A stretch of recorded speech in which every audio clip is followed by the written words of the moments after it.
the people and fill the vacancy caused thereby permanently if the appointment of such officer is made by the mayor, and temporarily if such officer was elected by the council or appointed with its consent. In either of which last two cases, he must report such removal and his reasons therefore to the council at its next regular scheduled meeting. If the council shall sustain the act of removal by the mayor by a majority vote of those elected to the council, the vacancy shall be filled as provided in this title. On January the 9th, 2018, via this office, the mayor did report such removal and his reasonings to the Selma City Council in a letter dated January the 9th, 2018. All city council members should have received a copy of the same. The minutes of the Selma City Council dated January the 9th, 2018 also reflects it being read in its entirety. The next step in this process is the due process hearing that is scheduled, that was scheduled today by the President of the Selma City Council, February the 6th, 2018 at 1 p.m. here in the council chambers. I think everyone have received notice. This is a special call meeting and everyone should conduct themselves in an orderly fashion. The rules of evidence shall not apply and the governing body is not bound by the rules of evidence, but the governing body shall diligently seek all of the information and facts presented during the due process hearing. The hearing, again, it is open to the public. Anyone can attend. There aren't any exceptions for the governing body to go into executive session for this hearing. The Open Meeting Law, Open Meeting Act specifically states that the governing body may not go into executive session to discuss the job performance of any elected or appointed public official or any public employee who must file a statement of economic interest. If you're here and that you are going to present testimony or any charges or any facts to the governing body or be a witness, then at this point in time we ask you to stand so that you can be sworn in.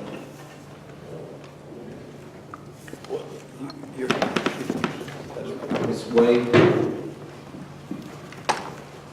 Okay. At this point in time, I'm going to swear in very quickly if you don't mind. You can stand back there. Raise your right hand. Do you, and then state your name. Do you? I, Ronita Wade. Solemnly swear. Solemnly swear. Or affirm that the testimony that you are about to give at this hearing shall be the truth and nothing but the truth, so help you God. I do. Okay.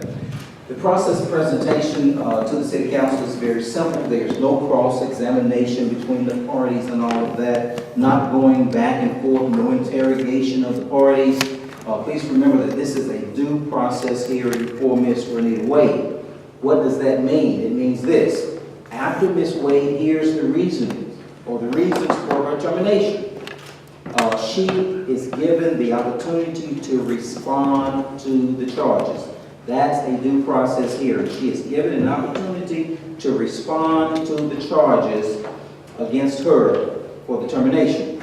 We are not here for an EOC claim. We are not here for any type of wrongful termination suit. Again, this hearing will not be treated as such. The due process or the response should be limited to the charge that is presented by the mayor.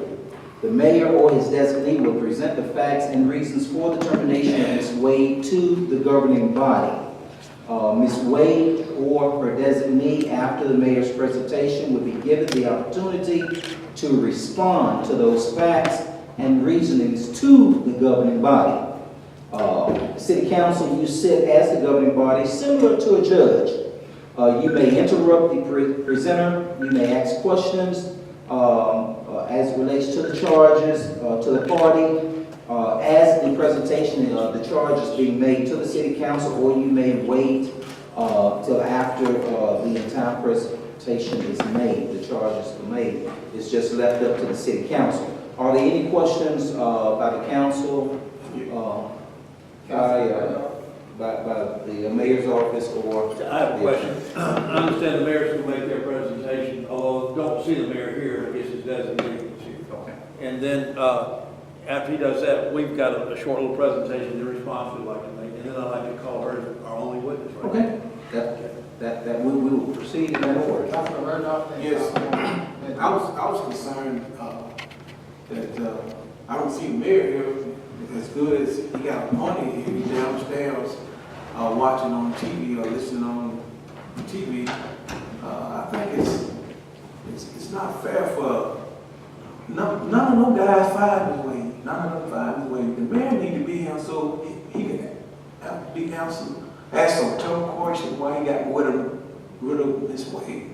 And it bothered me that he won't come up here and face her attorney. I'm telling you, it bothered me. Because these guys right there, they just sign off on what the mayor did or whatever.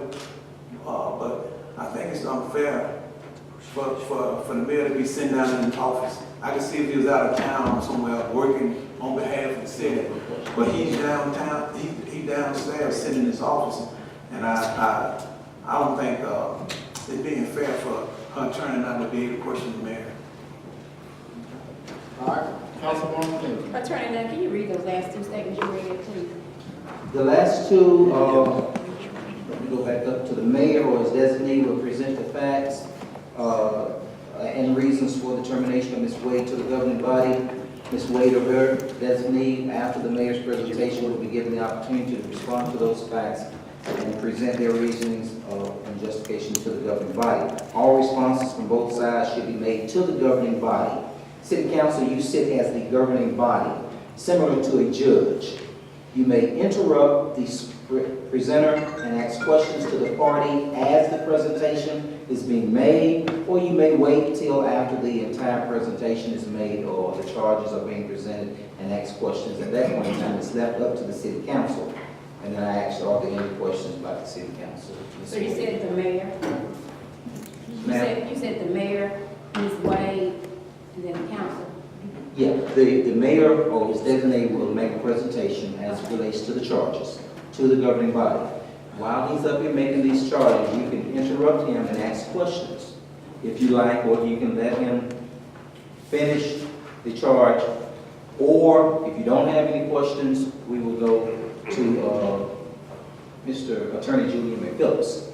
It stated that he will make a presentation, a short presentation to the City Council, and then he will call one witness who will be Ms. Wade. So there is a designee that will make a presentation in the mayor's absence? Yes. Is that correct? Yes. Okay. Now, and then after, Councilwoman Clinton. I'm done. Thank you, Mr. President. Thank you, Councilwoman Clinton. Okay, Councilman Randolph. what happened after everybody made their presentation? after everyone makes their presentation, after the governing body has heard from everyone, the lead has stated and advised us that since it is a council meeting, the governing body may take a vote on today as to whether or not they desire to sustain the act of removal by the mayor. Must be done by a majority vote of those elected to the City Council on 1143-81, which means that you would need a majority of the elected council would be 6 votes. No, yeah, five, sorry. 5 votes, okay? And also, when you say yes, go ahead and explain that you uphold the mayor, fire Ms. Wade, and no meaning that you are in opposition of the mayor firing. Yeah, I'm not here in Just wanted to explain it to the council members. Okay, yeah. I'm not here in the position as to being the attorney on behalf of the city, presenting this case to the City Council. So I'm just here as to make sure that everything is done, I guess, in decency in order to keep a decorum as it relates to this proceeding on both sides. Thank you, Attorney. Now, at this point in time, the mayor and or his representative will come forward and present the charge as it relates to the termination of Ms. Ronita Wade. Also, when you come forward, state your name. My name is Jim Herring, HR Director for the City of Selma. Should I have one for that? Anything he said, could we get a copy of that in writing?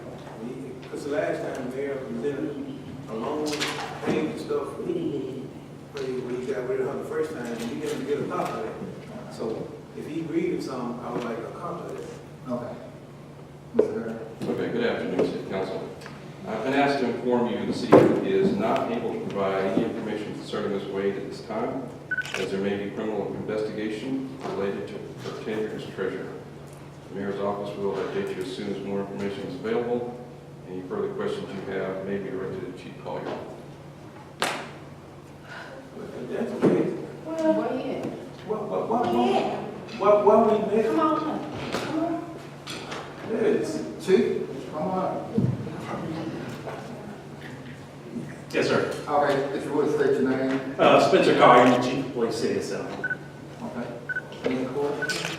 No, I mean, I'd like to make a motion since they want to play game with us that we vote no to the mayor, find Ms. Wade and reinstate her back to the date of, what's that date he filed the second time? Somebody give me that date. So the 22nd of December. Yes. So I'd like to make a motion that we reinstate her with all benefits and all back pay from the 22nd of December. Okay. Do we have a second? You do. Okay. Second. Okay, turn it on. I say very quickly that this, I stated earlier, that this is Ms. Ronita Wade's due process hearing. She should have an opportunity to respond to the charges. Whether or not, whatever charges have been presented, again, City Council, you did receive a letter, the attorney received a letter back in December the 22nd. So this is their due process hearing. She should have an opportunity to respond to the charges before we make any decision. And then afterwards, and then if the City Council would like to proceed, however, they are welcome to do that. But we must respect the process. Yes. Councilwoman Bennett. Chief Collier has a microphone. Was there something you needed to say or tell us, Chief? No, ma'am, I was going to answer questions. Any questions we may Yes, have? Okay. Councilwoman Thompson and Councilman Short.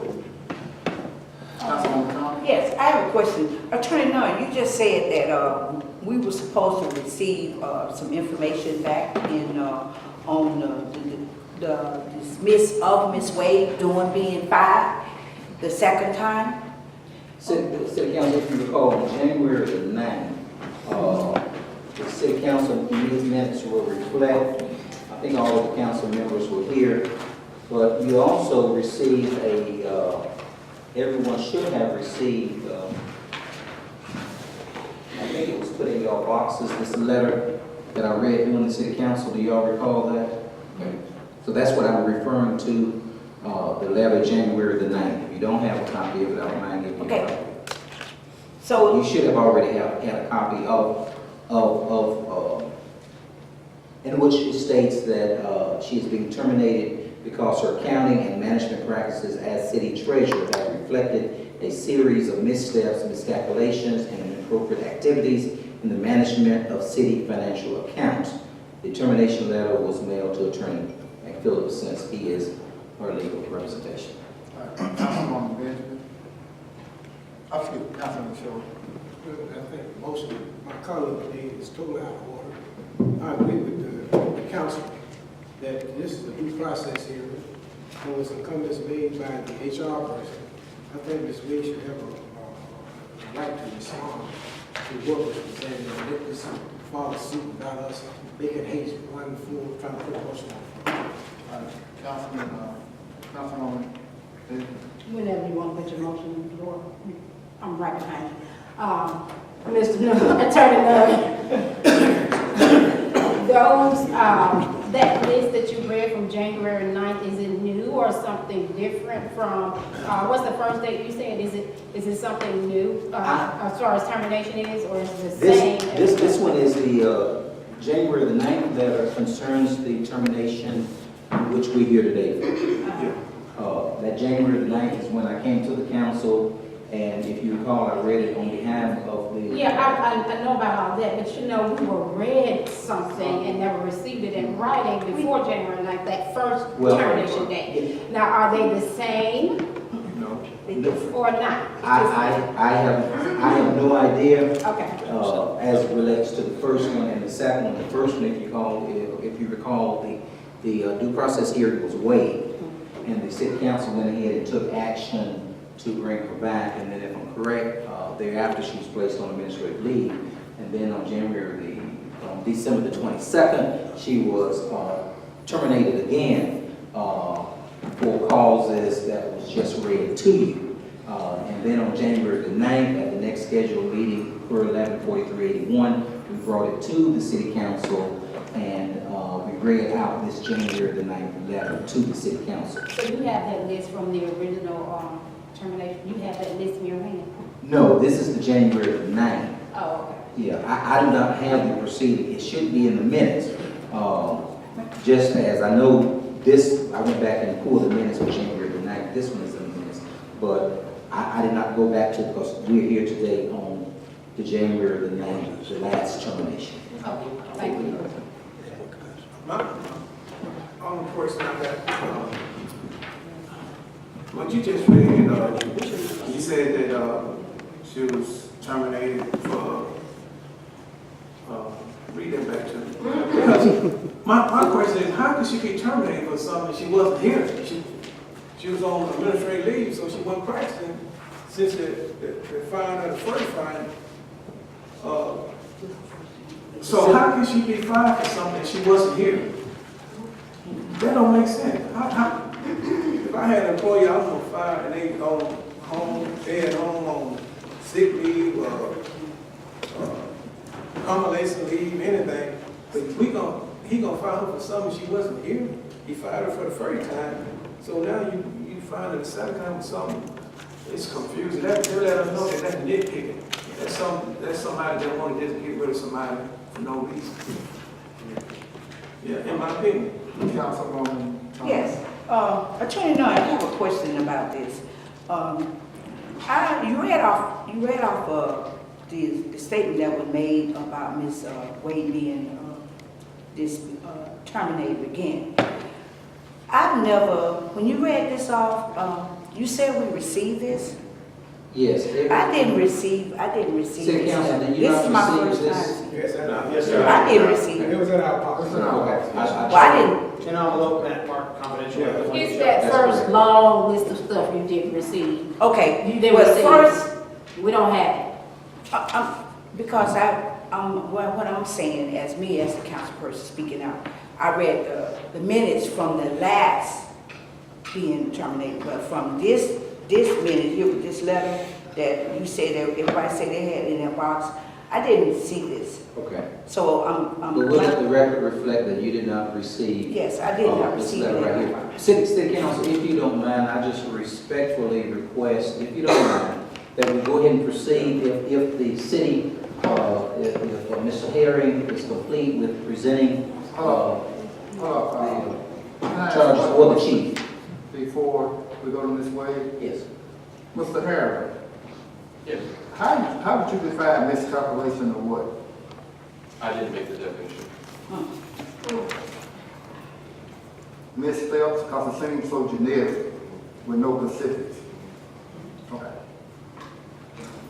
Mr. President, may I? go ahead. Let me add for clarity, and it's not, I'm not going to say much for obvious reasons, but I do think it's important to point out that the Selma Police Department is not conducting a criminal investigation. It's been referred to an outside agency, and they are conducting the criminal investigation. Just want to get that in the record. Thank you. Thank you, Chief. Are there any other questions for Mr. Herring or for the chief? Yes, Ms. Wade, Ms. Councilwoman Jackson. I want to make sure that I understand completely what he just stated. Are you suggesting that Ms. Wade is being investigated by an agency other than the city of Selma, maybe the state of Alabama, or otherwise? Councilwoman, I'm not suggesting anything. What I can tell you is what I know is information was referred to the Selma Police Department for obvious reasons. Probably not appropriate for the Selma Police Department to do the investigation. It was referred to an outside agency, and that outside agency now has it. So you're plainly stating that an outside agency is investigating? What I can tell you is it's been referred to the outside agency, and the outside agency has the accusations, and they'll be responsible for doing the investigation.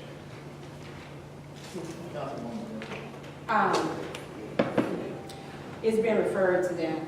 Are you able to say who they are? Are they in the audience today? I don't know if they are, ma'am. Oh. It's probably not proper for me to say Okay. who it is. Okay.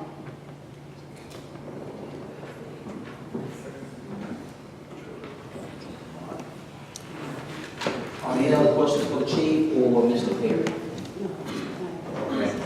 Okay. At this point in time, then we'll allow Mr. Attorney Julian McPhillips to come to make the presentation, and then Ms. Ronita Wade will come after that, and then City Council will be opened up for discussions to discuss it. Yes. See, there was a motion that was placed on the floor in a second.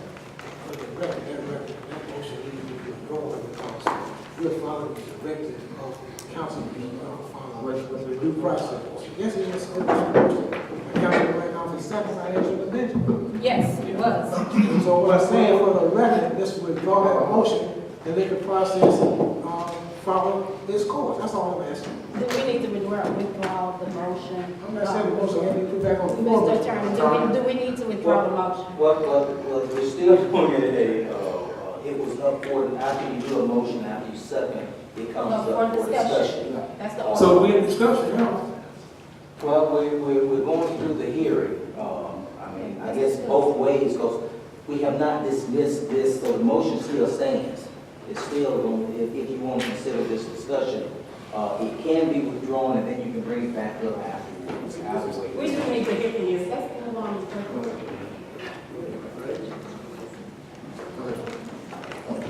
State your name, please. Yeah, my name is Julian McPhillips, attorney in Montgomery, and ladies and gentlemen of the City Council, may it please you what we have to say. It's my honor to represent Ms. Ronita Wade, and I'm going to give you a few of our main points here, and then I'm going to ask her a few questions. Okay?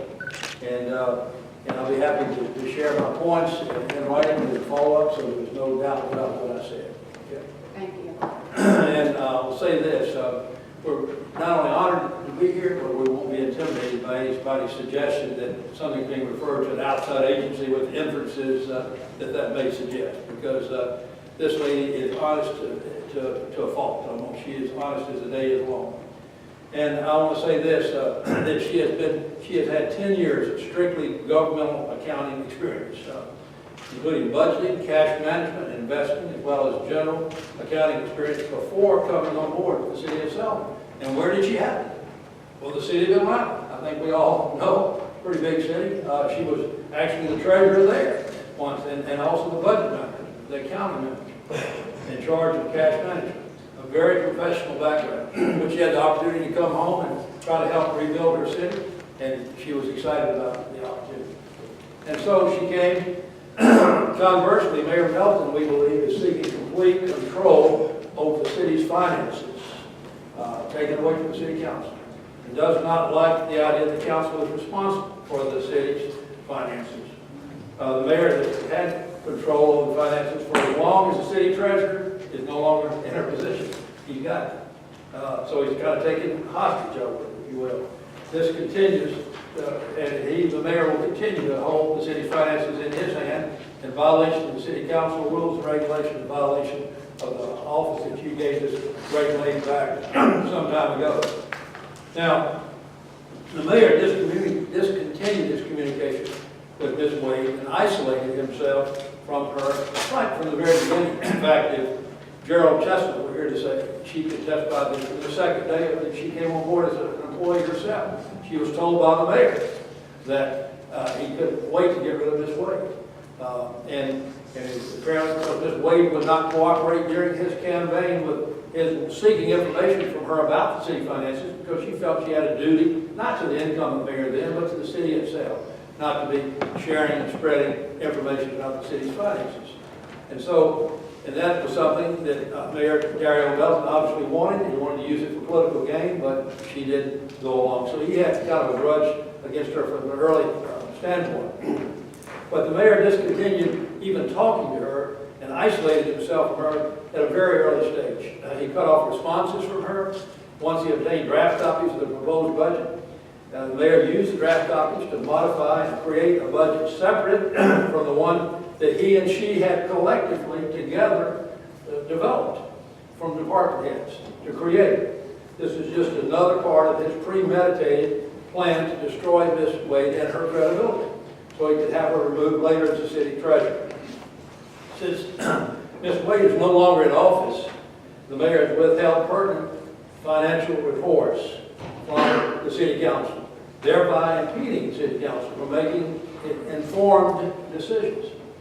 As city treasurer, Ms. Wade, in keeping with practice of the previous treasurer and the rule of law, provided information that reflected monthly sales tax revenue, including half cents such as and beer and wine and ad valorem taxes and tobacco taxes. She also included the budget performance report that reflected the year-to-date actual expenses versus the approved budgeted amounts. She also provided the bank balances for each bank account, as well as the accounts payable reports. The mayor has only provided to your entire council copies of bank statements, balances, and accounts payable, but this does not provide an accurate picture of what is happening with the city of Selma in terms of finances, and fails to reflect how much his administration is spending on the side, as well as determining the cash flow.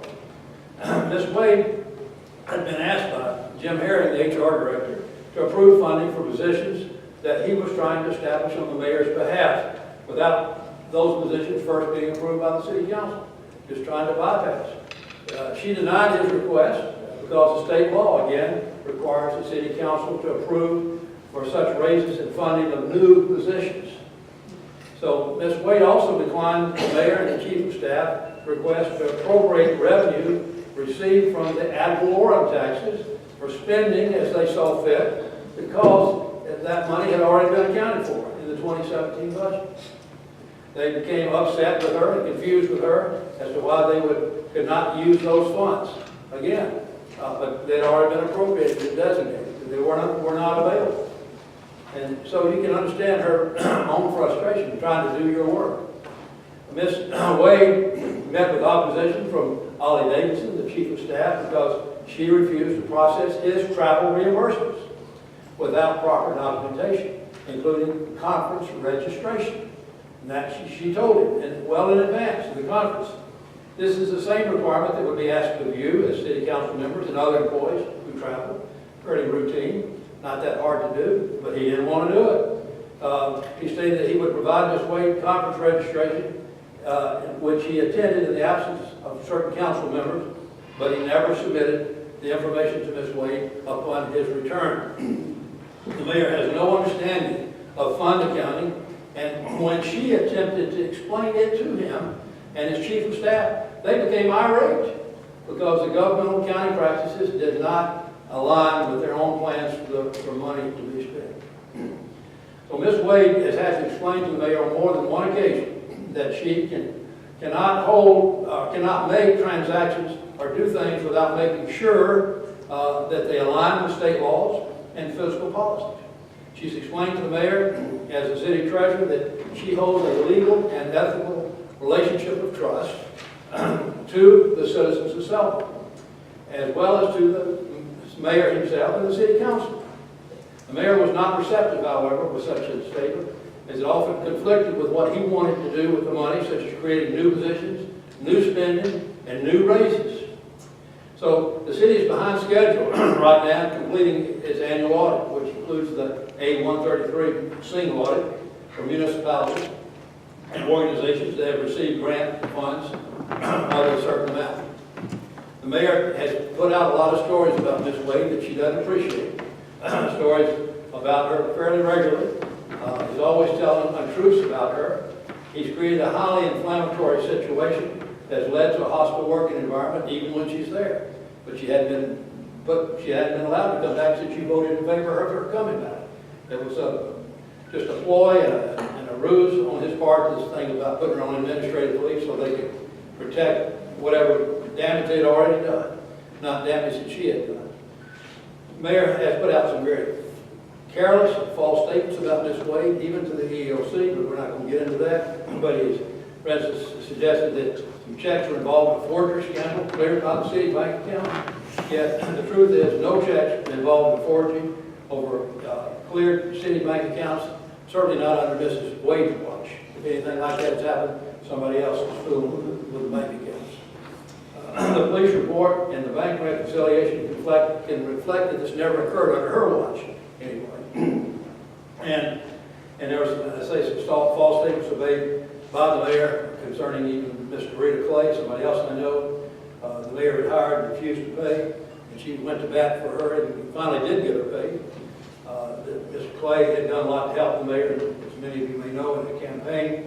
But anyway, she finally got it paid. The point is, the mayor has, it's her good name, reputation, integrity, but not just hers alone. It's the good name, reputation, integrity of the city of Selma that is at stake here. If you want to attract, new business, if you want to have people come and say, oh, what a great city you have, you need to have somebody that's watching out for you at the fort. Somebody that's watching the till, watching the money, making sure it's not being spent wrong. I mean, she had a great job over time. She left to come back and try to help her hometown. And so here she is, ready to answer any questions. I don't know if you'd like her just to make a short statement to you, or if you'd rather start asking her questions. I can ask her a few questions, or I'm not sure what your pleasure is. Okay. Ms. Wade, would you please state your name to the city council? Ronita Wade. Okay. And Ms. Wade, how long were you employed as a city treasurer in the city of Selma? From September 2014 until my termination, December 27. And it's true you left a good job in line to come back home to try to help the city of Selma. And you had a really excellent training and background in all this over, what, 10 years now? 10 years of experience in various departments in finance. And have you tried to do anything other than watch out for the city's finances and make sure that everything is carefully and safely spent? No, sir. Okay. And once the new mayor well, first of all, just before he came into office, did he ever come to you trying to get information during the campaign about the city's finances that he could spread around? Yes, sir. And what was your response to that? I explained to him that I didn't want to be involved with politics, and that in the event that he win office, I would meet with him and go over any information he wanted. But I didn't want to share that kind of information without him being. And did you feel like you were justified in terms of your First Amendment rights as well as other legal rights? Yes, sir. And so once he got elected and came into office, tell the city council, don't look at me, look at them about what happened. Just pull it closer to you. The mayor had stated to me that he wanted me to give him the same type of work that I gave George Evans, and I performed it. And I indicated that, I said to him on several occasions that I would. I started working with him, directly giving me any information and explaining what all the processes would be, and the chief of staff, Mr. Davis, received to my letter, providing them information, whatever they requested. I didn't realize that we had a conflict, or he had a conflict with me on the process until maybe February, March. I had been forewarned that people that he had a personal issue with me. I was approached by another department here who told me that I should be concerned. I should be very Who was that? That's Ms. Gerald Chestnut. She indicated that the mayor had criticized my hair, criticized the cost of my clothing. And I told her I didn't understand why it was personal, because I did whatever I could to work with him. And she said, just be careful. She said that he said that first opportunity is on fire. She said that he said if she said you can't do that, that's council that chooses to hire. He said I don't care if they hire back on fire and I'm gonna keep firing until I get rid of it. I've also had statements from another employee who stated that the mayor's secretary, Mrs. Simmons, had indicated that they were going to do whatever it takes to get rid of me. All of these have came up, but I continue to work with the process until it became difficult in terms of nitpicking. I explained to them when we started working in the budget season. I met with each department in the mayor's office with the chief of staff, the mayor, and the individual department head, and sometimes it must have been like, we went over each budget, the mayor indicated that he wanted to give each department everything that they requested in that department. And initially, he said that he wanted to start from zero-based budget. He went from zero-based budgeting to saying that he wanted to give everything that that department had requested, which of course we were already had a shortfall of about 414,000 plus the additional 60,000 that had to be accounted for the bond payment.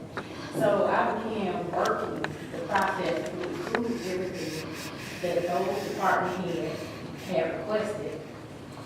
In that process, I explained to them that one of my key people, my accounting manager, Mr. Peter Oliver, was out, and that I needed a little bit more time on the budget, and he said that he would.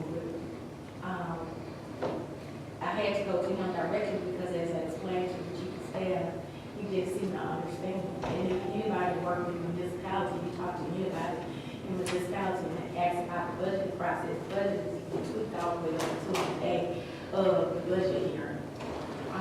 You said it needs to be tweaked up to the day of the budget. It is usually tweaked because there are changes that are constantly made. Those requests were granted.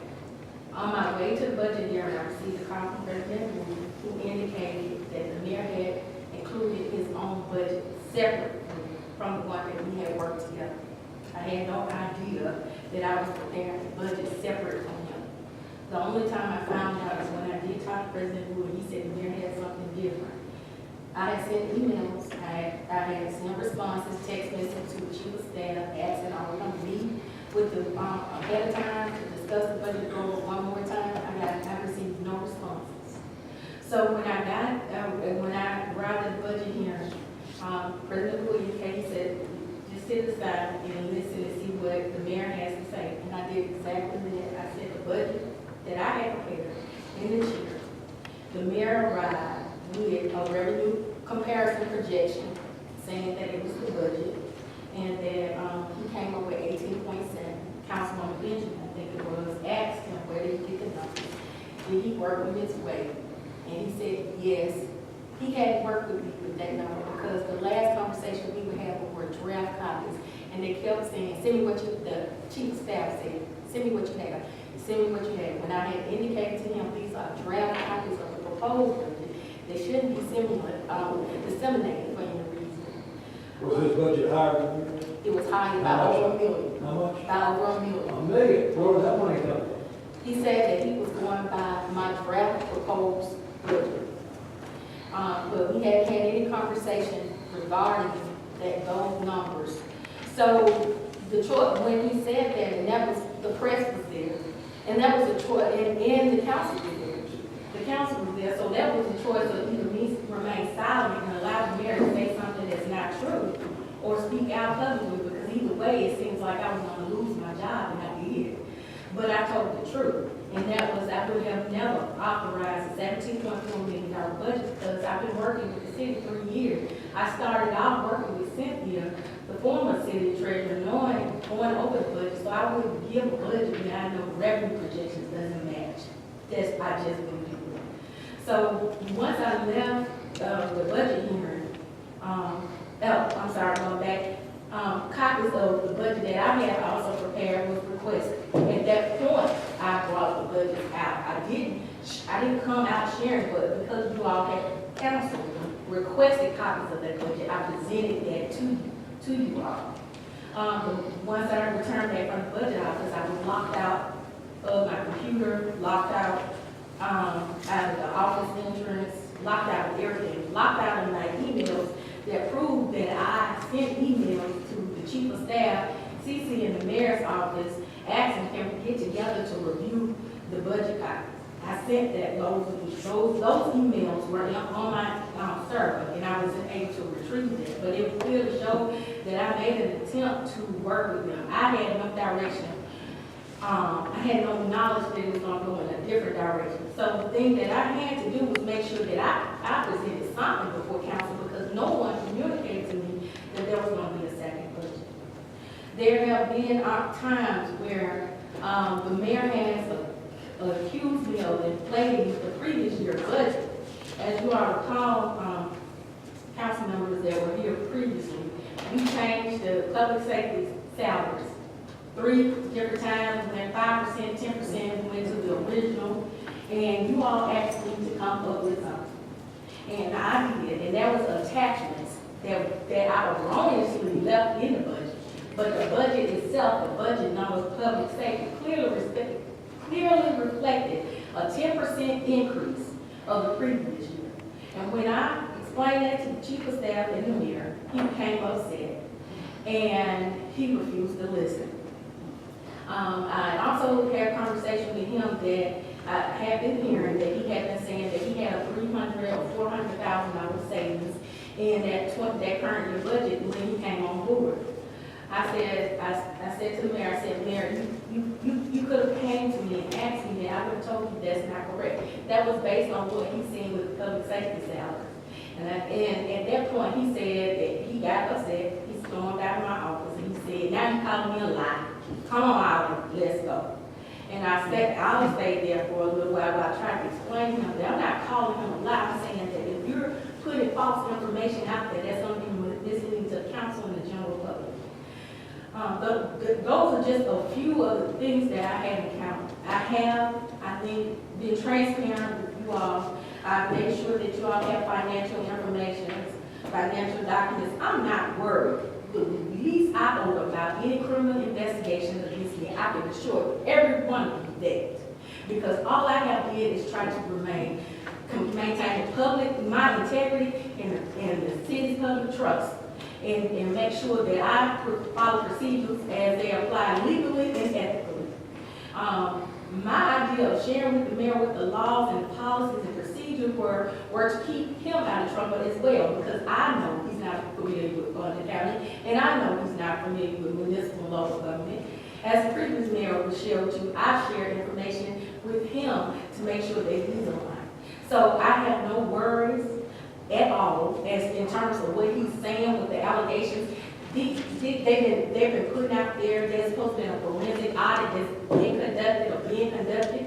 I received a letter from the mayor saying that provided that this forensic audit is in good faith, I will be returning back to office. I have not received a letter saying that it was in good faith, bad faith, or if it had even in fact been conducted. The next letter I received from the mayor was a letter of termination. Now, I understand that, the mayor is the mayor, and I respect his position, and I respect his authority. But to penalize me because the mayor has a personal problem or personal vendetta, that's all proven by facts. When you get before the EOC, and I don't have to go into it, and you make false accusations and false claims, that means he's grasping at straws, and that's discrimination. I have proof to substantiate that the things that he gave statement to for the EOC were false. And so I stand before you today asking to be reinstated, not just because you like me, as one council person referred to that they like me, but because you work with me directly, and you know I'm capable, and I have done the job that was required of me, and I have maintained legal and ethical responsibility of the public and committed to my job as city treasurer. Councilman Sue.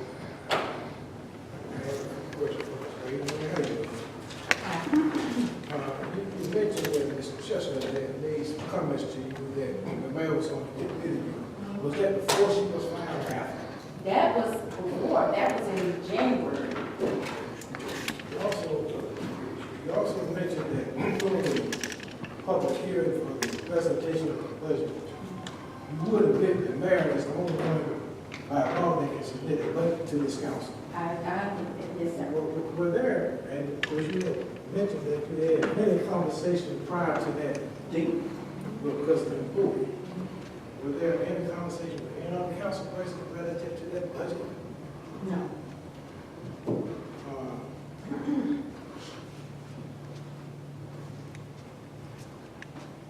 What would make you, knowing that the mayor by statutory codes and law is the only person that can submit a budget in a public hearing to the council, whether it's this council or any other council,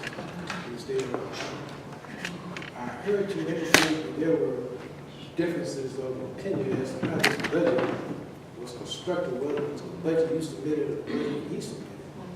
What would make you want to submit a budget that was in direct contradiction to the council? To answer your question, Councilman, I was asked by Councilman to look at the budget. I didn't submit What the budget councilman? for What councilman? Councilwoman Benjamin, was it Councilman Carl Bowman. So there was other prior conversation, council people doing the construction. No, on that day that they requested, that the mayor presented his budget, they asked to look at the one that I had worked on. That day. That day. We were all there. Yeah. So, once again, The thing, you had indicated that, tell me again, what was your reason for submitting the budget to this council? Well, like I said, it's not submitted for the approval. I respect the mayor's submission of the budget, but those council members particularly asked if we, meaning the council, could see a copy of what I had worked on, and I gave it to them. And when you worked on it, the mayor worked on it with you? Yes. So it's kind of both of your budgets at that point, joint. So they were privileged to a budget, those few council people No. was privileged to a budget that you was gonna submit that other council people wasn't. That was. No, all of you all received it. No, yeah, we received it once, you gave it to us. Right. But it's when your testimony you indicated that they were aware of it. No, I think you misunderstand what I'm for sure. I presented when Councilwoman Angela Benjamin and Councilman Carl Bowline asked to see what I had worked on, the budget that I had prepared. They asked for a copy of it. They said, can we have a copy of it? At that point, I pulled it out from under my chair and handed it to you guys, not before. No one was privy to that budget before then. I asked for a copy of it also. Yeah, I was gonna say, it's about 4 or 5 of us asked you. I definitely asked you. You and I parked beside each other, as a matter of fact, down by the drugstore, and you carried a very heavy box inside. The previous council members were used to that. We were used to you working with Mayor Evans on the budget, and we were used to you being the one presenting it to us because it was the mayor's budget that you all had worked on, and the presentation of the paperwork, the pieces of paper, were given to us by the treasurer. And so we asked you that day, can we see what you had worked on? Because we did not understand why there would be two. The normal process in the past 3 years since I've been here is that the city treasurer presents the budget on behalf of the mayor. The mayor gave me no indication that he was working on something different. The first indication I had was my conversation with President Bush, which was probably 10 to 15 minutes while I was en route to the budget hearing. And I want to thank you for doing as he asked you to. He asked you to put that budget away and wait to hear from the mayor. You did that. You didn't give us a thing. You took that box and you put it under the table. We were all there. We all know. We're not confused. You put that box under the table until we, the panel that's over this budget, asked you for the information. So thank you for not even presenting it. Whatever she had was tentative anyway, not a final budget, baby. Yeah. Councilwoman Thomas. Yes, I was at that time with Councilman Sure, Jessica was repeating about, I was present at the time with Bodine and Angie, who was inside. They're the two people that asked for the budget at first. Did she have it? I was sitting at the table on the end. You know, I didn't ask, but I heard those two people ask. Once again, Mr. President, some people were privileged to some things out of the budget. We wasn't going to. Also, prior to that budget hearing, I met with the mayor in his office, and I looked at the 18.6 budget that we talked about. And on the way to the hearing, that's when I called Ms. Wade, and I asked her about, the 18.6 budget. She informed me that she would bring another budget for the council to look at. But I asked her, I said, Ms. Wade, do not pass out the budget, let's see what the mayor has. And after that, we move forward from there. But my question also too, Ms. Wade, I'm familiar with the grant process, but A133, that's a federal, deal with federal grants, correct? Right. If you don't get an audit done in a timely manner, are you jeopardizing your federal funds to come into the city? Absolutely. If you don't, you won't be, it's possible that you won't be eligible to receive future grants, and that includes LNI and other grants that the city may apply for. And that's a separate grant, that's a separate audit from the regular audit. That's correct. Okay. One of the things that I would like for council to understand, and that's very vital is that, from my understanding, you all have not been given the information that's required to make informed decisions. You all have been getting AP reports, and that does show money going out. You all have probably been getting bank statements. But to say you have $700,000 or either $20 in the bank account is no indication of the cash flow and financial shape of the city. It tells you that there may not be that much money in the account. But mind you, on a monthly basis, we get sales tax revenue. To say you have $600,000 or $700,000 in a bank account when you have $350,000 bi-weekly payroll, that's not including your monthly or your weekly payroll, is giving a false perception of what the city, the shape of the city.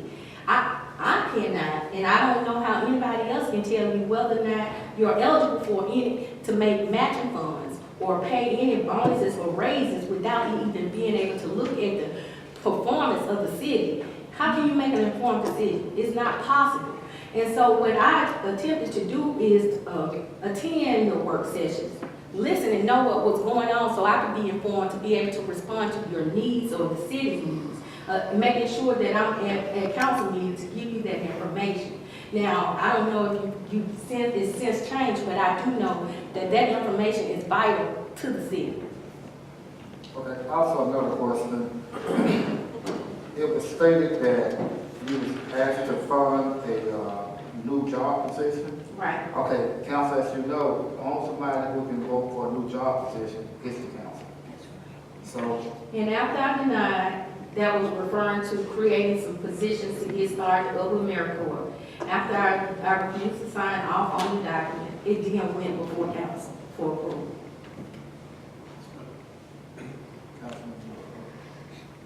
Ms. Wade, the city of Selma finances bank accounts are many. Would you agree to that? Yes, sir. Would you agree that there are accounts that has thousands of dollars Yes, sir. in it that are restricted money, Yes, sir. not be used for nothing Right. other than the purpose? Right. Was there ever a time that you, because of cash flow from the general fund and other line items, saw a shortage of monies? Did you use money from those restricted accounts to supplement the shortage in other accounts until revenue came in? Well, what I would tell you that I've taken some money out in error and replaced it, but no, I didn't have to ever use it because we had other unrestricted funds that we could use. And it can be reflected on the bank statements. Once you look at the bank statement, you'll show that money going in within the same day. So there was no need to take restricted funds to fund unrestricted. So your answer is that you never use unrestricted monies at any time during your tenure in the county to take care of other city business and then replace it once? No, not intentionally. And that can easily be verified by our county manager. There may have been one, I recall an instance where there have been an error where I withdrew from the wrong account and I replaced it back. But in terms of unrestricted funds, there was no need because we had money to fund that payroll. Would you agree that if there ever was a time that money should be taken from restricted accounts to be used in other areas, that would be a proposition that would have to be approved by this council? Yes. I mean, if it's unrestricted, usually it's for a purpose. Like if it's a bond payment, I wouldn't need to go before council and ask you for something that you had already approved and advocated for that purpose. So if you were paying, we were paying for a bond payment, it came out of the restricted funds for the bond payment. But my question was, if you use restricted monies to supplement other areas as a financial windfall, would that have to be approved by this council? Yes, if that was the case. also, Councilwoman Benjamin, before I go to Councilwoman Benjamin, I want to ask you about the access sales tax. How did we earmark that for? My question is along Okay. that same line right there. Because I want to be clear of what the councilman was asking you. He was asking about restricted funds and you using them someplace else. I don't know if he's using an example that he might have, like he did with the Brown YMCA. He asked us to use the Brown YMCA because, you know, we're not going to get to where we need to get the Brown YMCA. We're not going to get those funds. So he asked for those to be used someplace else. Is that what you understand? Him saying, What I'm trying to understand the question the way you're understanding. And Councilman LaShaw, can, correct me if I'm wrong, what I'm understanding is, just say you have money, allocated for bond payment, there's an account that we have set aside specifically for bond payment, and we have a shortfall in meeting, let's say payroll, bi-weekly payroll, $350,000, we need $120,000. It seems like when you're asking me, have I ever taken $120,000 out of an unrestricted account and moved into the general fund for that purpose? Is that the question that you're asking me? My question is very simple. There are accounts that are restricted funds. That means this money can only be used for that purpose. Right. Have there ever been a time that restricted account has been used to supplement other accounts? Not to my knowledge, as I explained to you, there's been an instance where the money has been erroneously taken in there and it was placed back within a matter of days and it can be reflected on the bank statement. But in terms of knowing that I had to use it and I took it out of the restricted fund and I put it in there, no. And money for the Brown YMCA fund was long used before this council got on this council, so this for the record. And since the councilman has got here, but anyway, I was using that as an example because I needed to understand, because I remember him asking us about that and to use it in a different place. But I needed to understand what that question was all about and how you were understanding the question being presented to you, because the council can ask you to move anything. And I understand, and maybe they did and maybe they didn't, but I wanted to understand how you were understanding his question good for, because I know that he has asked for the brown light before. I think Ms. Wade is intelligent enough to understand intelligent question, council. You don't need to get into my question. And you don't need to come behind my question and tell me what I need to ask. Sir. All right, Councilwoman Jackson. I just want to follow up with what you stated about the audit concerning grants.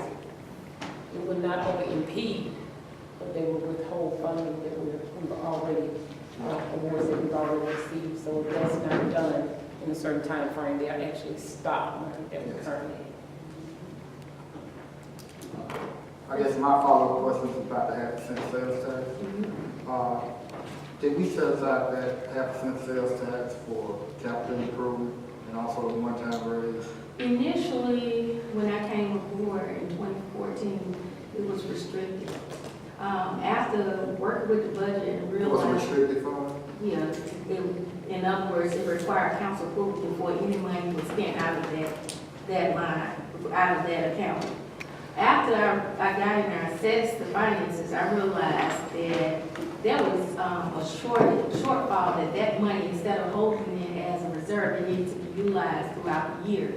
You all had approved the fire engines and a couple more capital equipment. And a couple more capital equipment projects. So that was already taken out, $0.5, and $0.5 was starting to dwindle.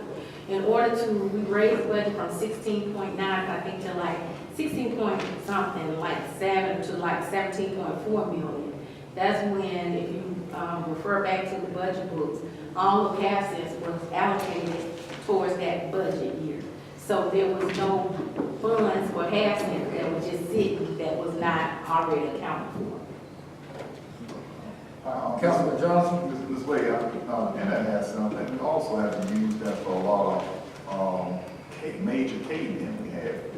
We using the funds for that as well, trying to fix the major KVN we have on, I think, a lot of the Church Street. I recall us having some emergency situations where there have been one-time situations where we taken money from state gas tax to work on the streets. But I don't recall it actually being hazardous. Yeah, because I remember Dr. Wade used to tell you going to the slush fund a lot, that we used, because we had no choice but to go into the asset. Mr. President. Councilman, Mr. Wade, speaking of 0.5 sales tax, can you explain to us how was you able to make it happen for the employees to get their one-time raise. And now, the council done voted on it 2 times to get the employees their one-time raise, and now they say they don't have the money. Can you explain to us how you was able to make it happen? But, now we got people that don't know how to make it happen. Our process has been in previous years is that the raises were based on the fund balance, what was available after we covered all the bills in the previous season. So that's why they didn't receive the one-time raise until like November or December, because based on what was available, once we received that revenue in and we covered all our bills, if those funds were available, say 400,000, it's not based on the budget, it's based on the fund balance and what was available. And so we had those funds available to cover that half-cent, that for the one-time raise, which would probably have been around 200,000 this year because public safety had already gotten their one-time raise, then we would make that determination. That's why when some councilmen asked previously, I said I couldn't give you an accurate decision at that time because we had to wait till the close of the year to see how that was. I didn't have access to that information, so I couldn't give you an answer. Okay. And also, they mentioned about the one-time rate, half-cent sales tax, what it's used for, equipment, employees, right? What else did we said it's going to be? We did equipment, employees, or if there were, like you said, something that came up and the council voted on, I can't recall. So do you think it's fair for that money to be used for contract with outside entities? Because it wasn't used for that. Such as, I'm just throwing this out, the YMCA, even the Girl Scout, Boy Scout. I can't give you that, that's a council decision, but I can only tell you. Yeah, I'm not saying it happened, but I was, because they keep coming up with excuses not to give our employees one-time raise, and it's ridiculous to have money, and you got a dictator want to tell you how you do spend money. But I just want you to know, I appreciate everything you did for the city, and I appreciate you. Okay. Councilwoman Thomas? Oh. How about that? Any other questions? But when I had some also for public safety as well. It was initially. We had just given them a 10% raise, right? Is that what you were saying earlier? Yes. Councilman, And just to clarify again, Ms. Wade, on the day that we were presented the budget by the mayor's office, he came in with 18 point something. And that all initially seemed odd to all of us. And Ms. Benjamin and I asked you that day, and had no prior knowledge of you doing a budget independently of the mayor's office, and asked to see the budget you presented since your numbers were more in line with what we had traditionally had as a budget. So we were looking at those two, at least I can't speak for Ms. Benjamin, but I can speak for myself to see where he was and where you were, since you were the treasurer and he was the new guy, trying to figure out where the disconnect occurred. Councilman Bowman, I think you can attest that when you came in that day before we had that meeting, I said, I'm making copies of the budget. I guess the mayor is going to allow you all to balance the budget. I believe so. Because I had no clue that there was another current going on. That's what we talked about, if I remember correctly, the lease payment for the vehicle that I came by talking about. Right. Mr. President, okay, we have Councilman, Okay, Randolph and Ms. Councilman. Wade, Yes, sir. I've been in council 18 years, right? And out of 18 years, when it comes to budget, we don't have at least 7 or 8 meetings before the budget got approved. Where we sit behind the door and try to work things out before it hit the fan. So can you tell me why? Councilman Randolph, speak. Your microphone.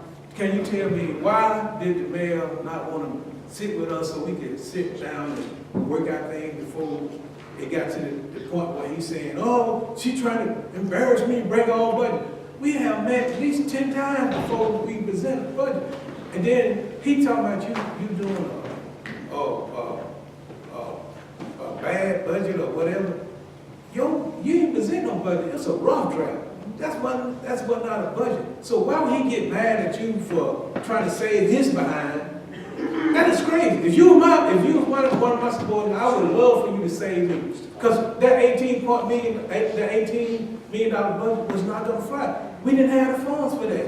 And I appreciate you for saving the mayor. I appreciate you. I don't have an answer as to why, but I got the feeling as though that he took it as I was trying to tell him what to do, when I was only really trying to guide him, because I know what the law is, and I was trying to keep him safe as well as all of us safe.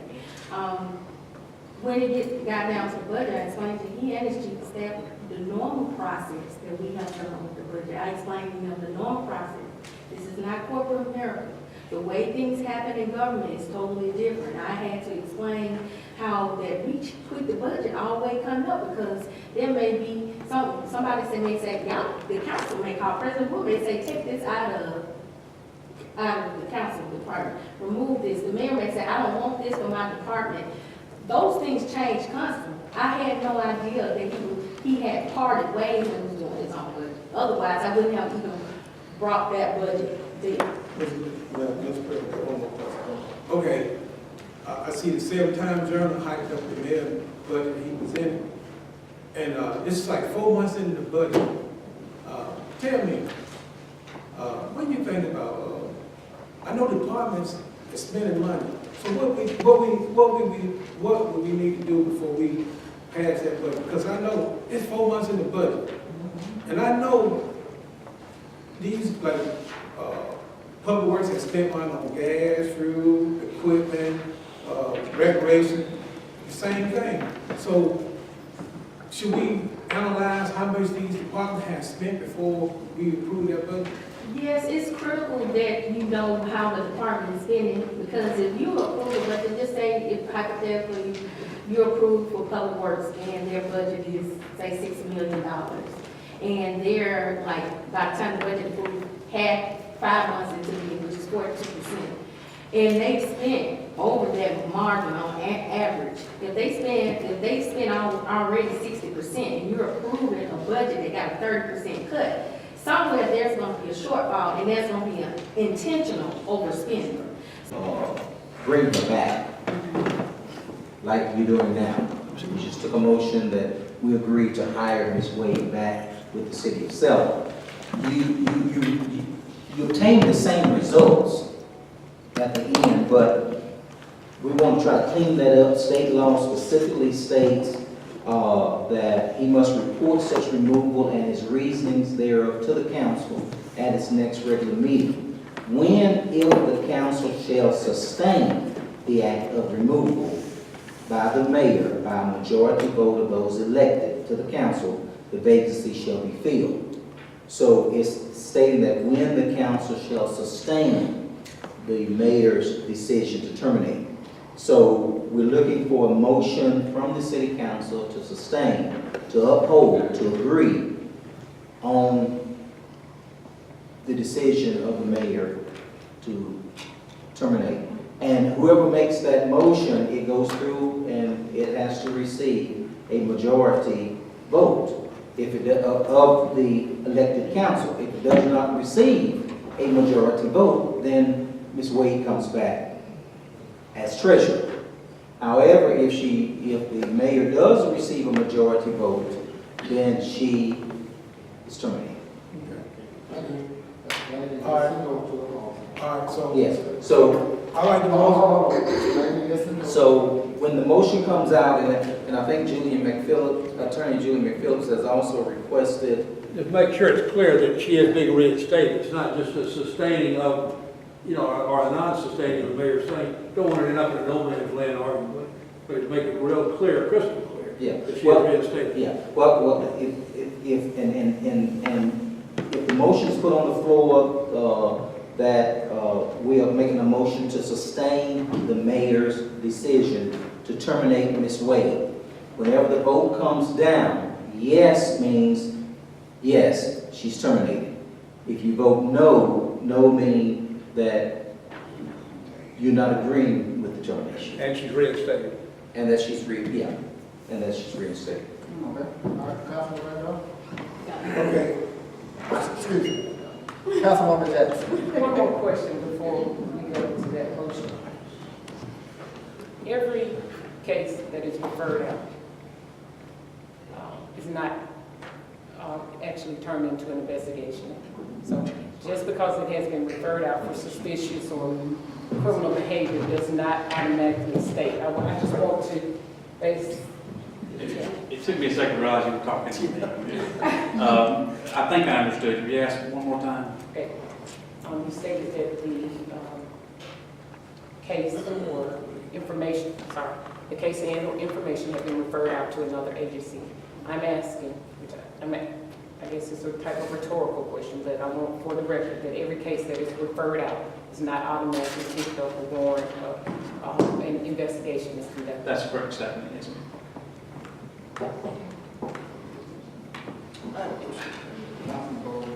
If there is a decision to reinstate Ms. Wade, how do we think that this is going to progress?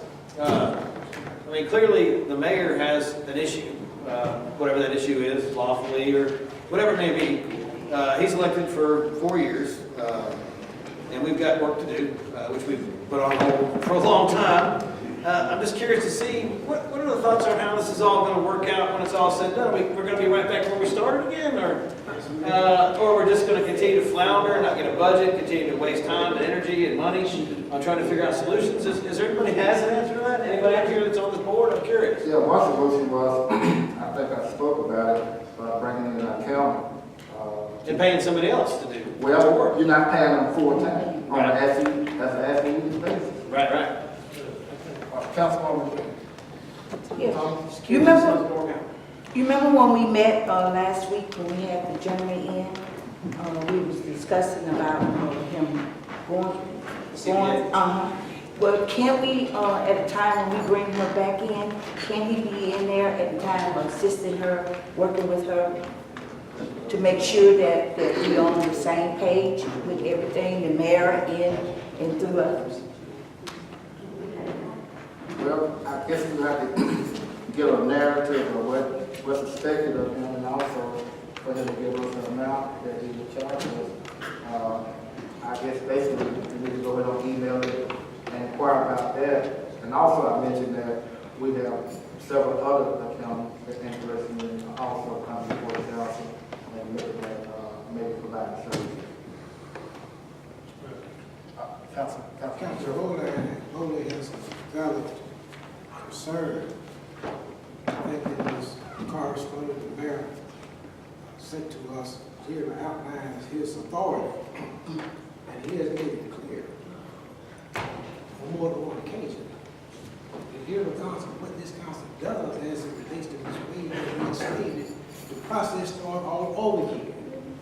And as council said, it was just going to continue to flounder. And I don't see us coming to a resolve. This is why I propose, because of information that has been shared by others, chief of police and HR person about this supposedly investigation being undertaken. I think we are once the thing is premature, and therefore I think we just need to tackle this. And of course, the council did take the vote and go to the board there, but once again, I'm not speaking for the mayor, but I can reiterate what he told us. That under no circumstances will he be able to work with this way, and if the council reinstated her, he will once again fire. His actions told us that from the beginning to the end. Councilwoman Benjamin. So, Councilman LaShore has outlined what the mayor has stated according to his authority. And by law, it is our authority to appoint the city treasurer. That is the authority of the Selma City Council. Now we're talking about liking people. All right. Now we're talking about, I might not like you, Madam Clerk, tomorrow, but I expect you to put my mail in my box if it's given to you. I expect us to play fair. We're talking about liking people now. You don't want to work with because I don't like, we're talking about that. These checks and balances were put in place for a reason, and the people upstairs made the laws for a reason. To separate this stuff for a reason. Checks and balances.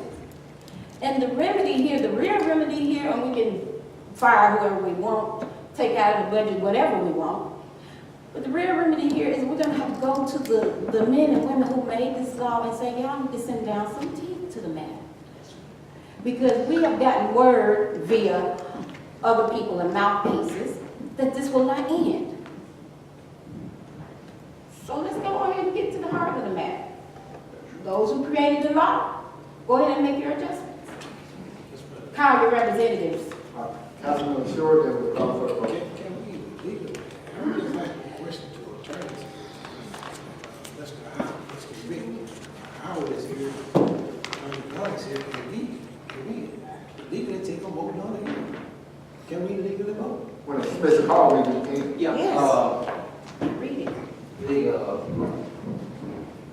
I can pull it up on my email if need be, but we did check with the legal municipalities and what they stated that even with a majority, with having a hearing and having the city council here, you would have to convene into a meeting. And in convening into a special call meeting, it also allows you to vote and take action during that special call meeting. So that has already been defined by the legal municipalities. I think, Mr. President, I'm not arguing with the attorney, but I think this gathering was reported as a hearing, not a special call meeting. Well, there's no exception for 9 council members to come together. open meeting law. Yeah, there's no exception for you to have 9 members convening. You have exceptions if you're attending a gathering, attending a party and everybody shows up, or if you're attending a church service and everybody shows up. But there's just not an exception for you to have a public hearing and have 9 members to show up. When you speak of the open meeting law, I have no problem with the special call meeting, but then you have to give due notification to the meeting. A special call meeting, this was promoted as a personnel hearing. No, It was it was submitted on Friday. You all have to give a 24-hour notice for the media. Councilwoman Benton, would you please put it up? It went out on Friday. But we all have to notify them in 24 hours. But we sent it out Friday. Today is Tuesday. We could have submitted it on Monday, which is a 24-hour time period. Was it promoted as a council meeting? It's special call. Yeah, I remember seeing that in the title. That's why I specifically put it in a special call. Always expect what to expect. Councilman Randolph? Yeah, I'd like to make a motion that we sustain their decision to get rid of Ms. Ms. Wade, and we retroact her pay back to December the 22nd. That's confused. You can't sustain the mayor action, then put her back on work. You have to sustain first? Yeah. If you want to do that, city council, what you want to do is make a motion to sustain the mayor's action. Absolutely. Okay? And then come back after that. Saturday. Oh, hold on. Councilman Sir, you made the motion? He did. Okay. Second, Councilman Randolph. Okay. Roll call. Councilman Randolph, understand what the vote is about. Yes. Roll call. President Bowie, No. Councilman Rowley, Yes. Councilman Youngblood, Councilman Jackson, Pass. Councilman Benjamin, No. Councilman Randolph, No. Councilman Short, Yes. Councilman Thomas, No. Councilman Johnson. No. Okay. What's the count? We have 6 no, 1 yes, and 2 years. 2 yes. 2 years. 5 to 1. All right. At this time, Well, no. Yeah, the mayor did not receive a majority vote of the members elected, so she is back. But again, I think he was gonna make a second motion. I told him to split that motion up. Because now he wanted to put sustain and then reinstate all together. And I told him that, you wanted to separate, do the sustain first. Do you have to? Then you're not required, but I think if it's up to the city council whether or not you want to do it. We would appreciate that motion, make it real quick. But if not, she's back on payroll now. Okay. I'd like to make go ahead. I'd like to make a motion that we retroact Ms. Wade pay back to the 22nd. Also, part of my motion is if mayor is determined to get rid of Ms. Wade again, we define chief of staff position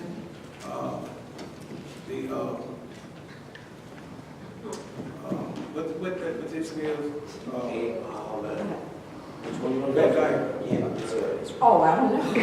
Whatever Mr. Van Dyke's position is, and as well as, what's the other lady? You're introducing a failed motion. It's not a fair motion. Okay, go ahead. Okay, well, we'll do Mr. Van Dyke with chief of staff.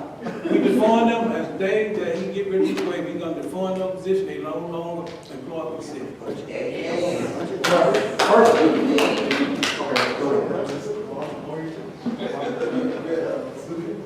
All right, do you have a second? Hello, do we have a second? We have a second. Do we have a I second? want to reinstate Ms. Wade. Second. And Going once. Do we have a Second, second? I got 5 votes, man, y'all just make me sick of him. Y'all so scared of that man. Come in.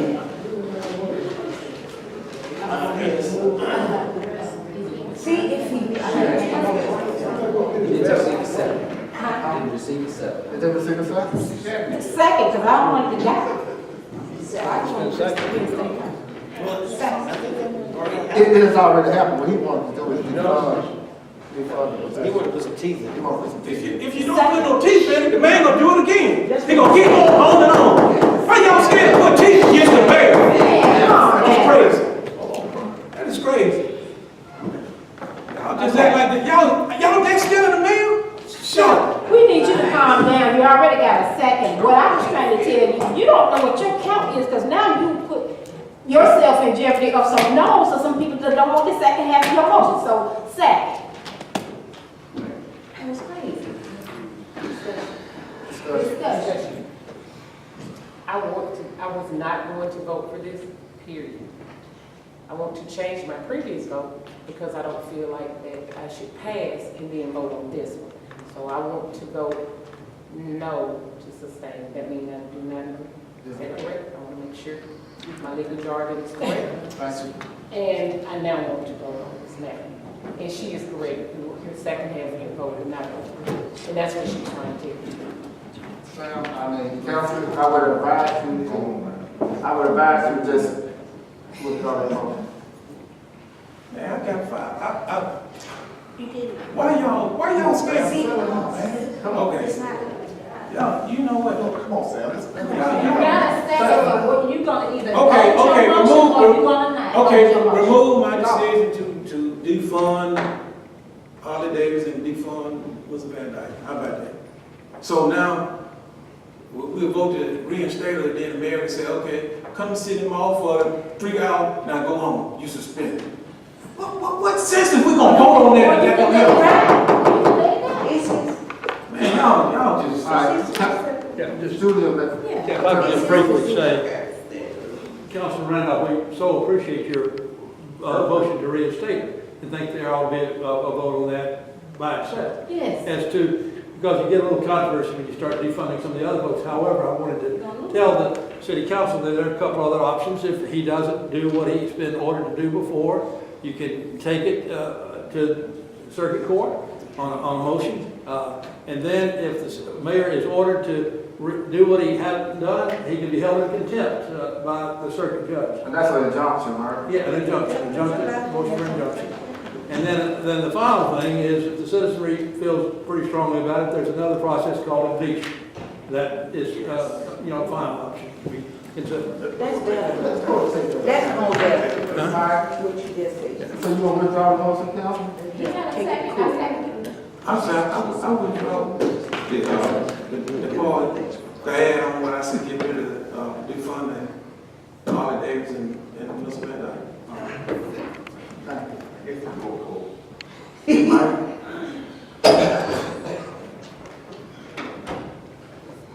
Let us pray.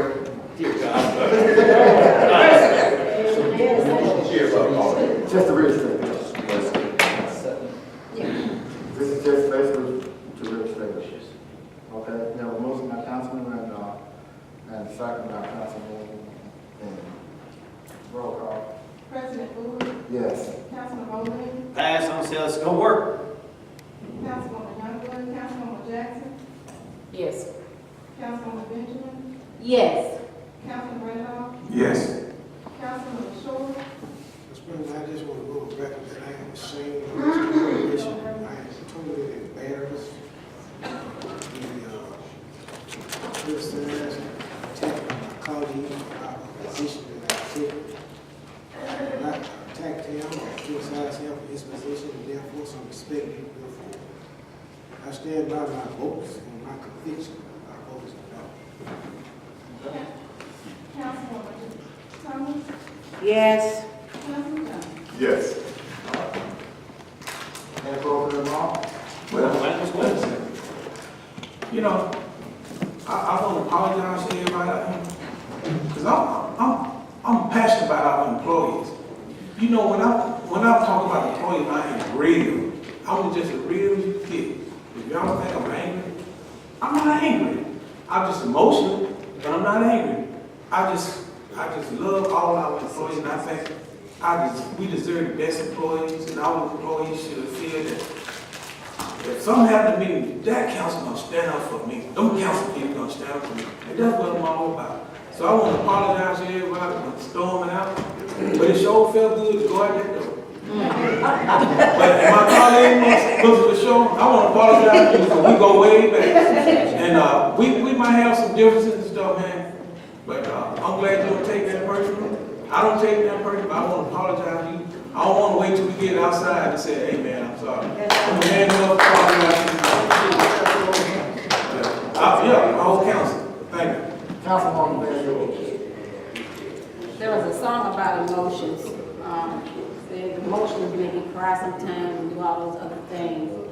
Our emotions sometimes won't let us hear too. I'm glad my colleague came back to hear that his addition to the motion would have caused a failure. I saw 2 no's after you added that little addendum. I saw that.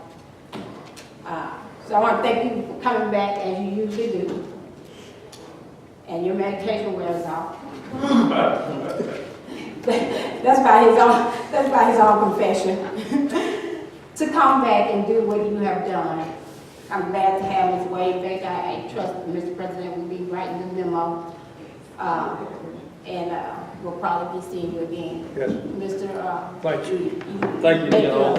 Honorary member Selma. We'll probably be seeing you again. Yes, thank you. Thank you for presiding as you have, Mr. President, because usually you would have hit that gavel and my ears would be ringing, still ringing, and he did not bam that gavel right there. The marks are here from other times. Thank you for not doing that. Councilwoman Jackson, thank you for your statements, because you said things that I wouldn't say. I didn't even have to say. I put my hand down. After you were done speaking, I put my hand down. Man, no, you know, my hand was up. But after you were done speaking, there was no need for me to say anything. So thank you very much. Okay, well, I guess the report, we head back. Yeah. Councilman Johnson. Yeah, it's real small. I just want to say that, you know, like I said before, it should never took place. It should never happen, but it did have. But all I want to say is this, you know, we got to give Ms. Wade a chance. That's You know, right. because I don't think she got enough time to work with the mayor in order to, he can see what she can do. I was part of the committee when we hired Ms. Wade. I think, Benjamin, Councilwoman Benjamin, I'm not sure Sam was not, but, and I'm talking about all the people that was there, she shined. And thank you for what you've done in the past. Just as good as we can work with you, Ms. Wade, and get you back, I pray the Lord, hope that everybody try to work with the mayor the same way. That's right. Because I can't sit down and work with the mayor and then turn around and can't work with you. That's not me. Just as good as the mayor wants to work with him, we got to try to work with you as the mayor work with you as well. All I want to say is give you a chance. That's all. Give you a chance. I don't think it was long enough for you to have the opportunity to let them see that what you can do. I've seen what you have done. And like I said again, but even listening to you today, it really made me so much better on the decision that I had to make. But I thank you for what you have done. But I just pray the Lord that we really, he give you a chance. And Sam, We got to work with the mayor, man. We got to give him a chance. That's right, work with the Give him a mayor. chance. The mayor got to work with us too. Also too, Ms. Wade, let me commend, I have to salute you. Great job today. But, you know, it's the hard part now, moving forward, the city and the finances. And it's not about personalities. The bottom line is getting the job done. A lot of times I don't agree with a lot of people, but at the end of the day, the bottom line is the job done for the citizens themselves. And if we can put aside our egos and attitudes and the way we feel about a person, but we all call ourselves Christians. We all want to walk with Christ. But our actions sometimes are so strong, it's contrary to what we say. Right. And that's even for myself. But like I often say, what's the largest room in the world? The largest room in the world. Some people say hell. But the largest room in the world is room for improvement, and we should improve from this endeavor to move forward. That's good. At this time, I pray we can. So move. Thank you all. Good check, yo.